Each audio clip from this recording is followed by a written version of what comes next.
Selanjutnya gelar perkara yang lama kita tunggu-tunggu akhirnya dilaksanakan juga oleh Polda Kalbar terkait dengan kasus yang menimpa Ibu Lili Santi bersama dengan Bumi Indah Raya. Sebenarnya kasus itu sudah cukup lama lagi, sekali tahun 2022 ya, 2022, dan sekarang kita gelar perkara terakhir untuk menetapkan tersangka. Ketika kita gelar perkara tadi kita sudah ungkapkan semua persoalan-persoalan kasus-kasus hukum yang melibatkan Bumi Indah Raya yang membuat korban Ibu Lili Santi ini. Jadi di BPN juga demikian juga, jadi kita sudah sampaikan semua bahwa produk-produk sertifikat yang dimiliki oleh Bumi Indah Raya itu semuanya adalah palsu terkait dengan kasus dengan Bumi Lili Santi ini. Jadi mulai dari hulu sampai hilirnya itu bermasalah semua. Dan sebab itu semua data-data bukti-bukti sudah kita sampaikan semua ketika perkara tadi, sudah tidak ada alasan untuk tidak segera menetapkan tersangka. Kita tunggu, ya kan? Kita tunggu supaya nanti di Polda Kalbar segera untuk menetapkan tersangka.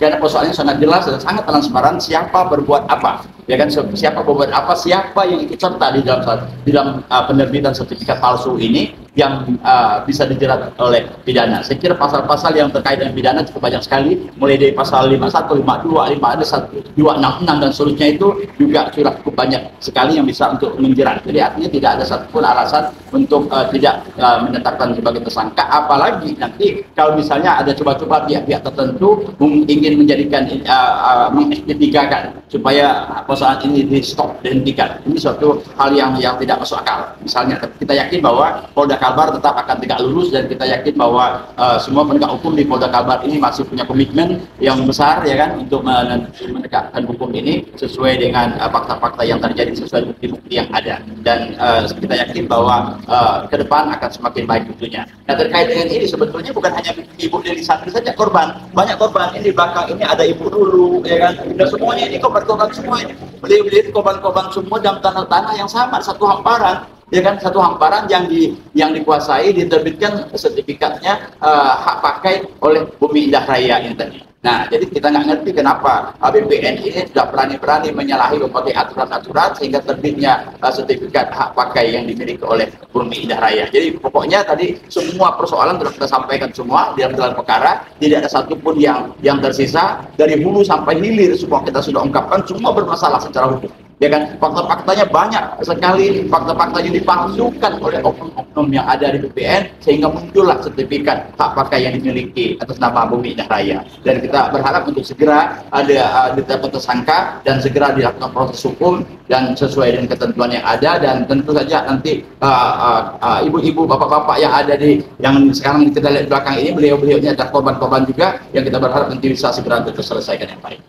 Ya, karena ketentuannya yang dihadirkan adalah pelapor saja, ya kan, pelapor diminta untuk menyampaikan fakta-fakta hukum, yang fakta-fakta yuridis, ya kan, dan fakta-fakta yang terjadi di lapangan seperti apa bentuknya, desolen dan desolen misalnya seperti apa, semuanya sudah kita ungkapkan di dalam perkara tadi. Tidak kata bahwa tidak ada satupun yang tersisa, kita sampaikan semua dari hulu sampai hilir sehingga munculnya sertifikat yang abal-abal katakan demikian.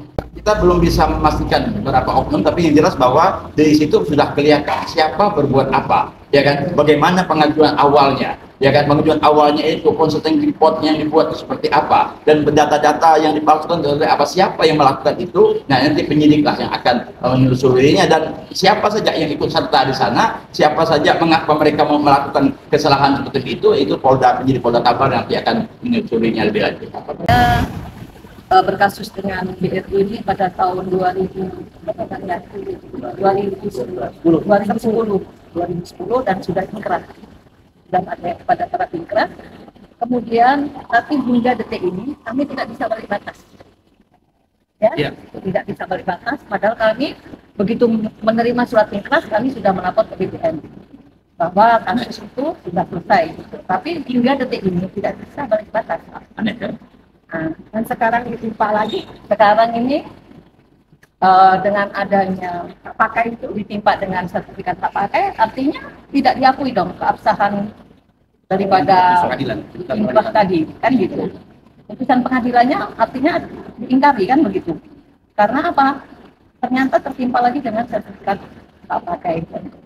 Jadi kenapa kami ada mendukung juga apa yang dilakukan oleh Ibu ini, karena apa, itu juga merugikan kami semua. Kami 11 orang, ada 11 orang. Jadi saya mewakili dari teman-teman semua gitu. korban dari sertifikat yang ditimpa itu tadi, dari sertifikat hak milik kemudian muncul lagi sertifikat hak pakai. Hak pakai. Ya. PT Bumi Raya bukan cuma punya sertifikat hak milik di atas tanah itu, tapi juga dengan segala cara menerbitkan lagi sertifikat hak pakai. Jadi mempunyai dua alas hak di atas tanah yang sama, menimpa tanah masyarakat. Kami mohon keadilan aja. Ya, betul. Dan karena apa, ini terlalu panjang prosesnya, melelahkan gitu, melelahkan. Apalagi kami dulu mulai tahun 2010 ya Pak ya, 2010. 2 tahun kami sidang, kami menang, ternyata sekarang diganggu lagi oleh persoalan-persoalan seperti ini kan. Nah, jadi kami mohon mudah-mudahan dari institusi Polri ini bekerja dengan sungguh-sungguh gitu loh untuk membela kami nih, masyarakat yang istilahnya tidak punya daya gitu. Tapi kami betul-betul pemilik yang sesungguhnya. Kalau kami harus melawan itu memang ibarat kebun melawan gajah ya gitu kan. Tapi dengan dasar bahwa kita pemilik yang sesungguhnya, kami tidak takut siapapun itu.